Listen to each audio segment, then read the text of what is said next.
जिला वैशाली के हियो के छौरी चल देबो घुमाई गे। जिला वैशाली के हियो के छौरी चल देबो घुमाई गे। एगो चुम्मा देवी के छौरी ले जबो शॉपिंग कराई गे। एगो चुम्मा देवी के छौरी ले जबो शॉपिंग कराई गे। अमीर खानदान के हीरे छौड़ा ना जाबो तोरा साथे रे। अमीर खानदान के हीरे छौड़ा ना जाबो तोरा साथे रे। बाबू भैया देते रे छौड़ा बहुत लेते कुटाई रे। बाबू भैया देते रे छौड़ा बहुत लेते कुटाई रे।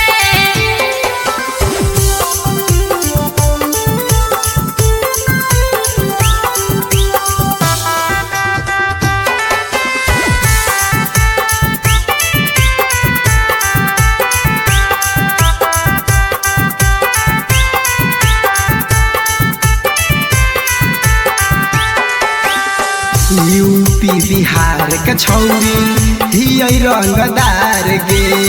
हमरा जैसन मिलत न तोरा यार गे। ज्यादा जदी बोलबे रे छौड़ा देबो हम आई रे। तोरा ऐसन लफुअन के देबो हम घुसाई रे। एक बार हमरा हकत छौरी रानी देबो बनाई गे। एक बार हमरा हकत छौरी रानी देबो बनाई गे। एगो चुम्मा देवी के छौरी ले जबो शॉपिंग कराई गे। एगो चुम्मा देवी के छौरी ले जबो शॉपिंग कराई गे।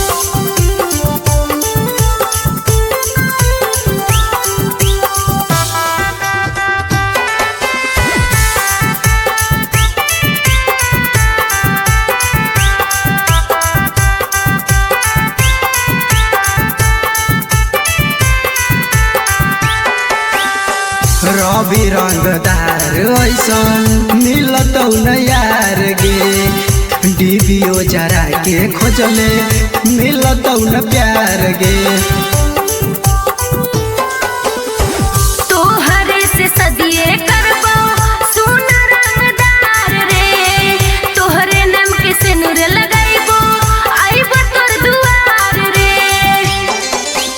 आवहियौ डोली लेके रहिए छौरी रेडी गे। आवहियौ डोली लेके रहिए छौरी रेडी गे। एगो चुम्मा देबो के छौरी ले जबो शॉपिंग कराई गे। एगो चुम्मा देवी के छौरी ले जबो शॉपिंग कराई गे।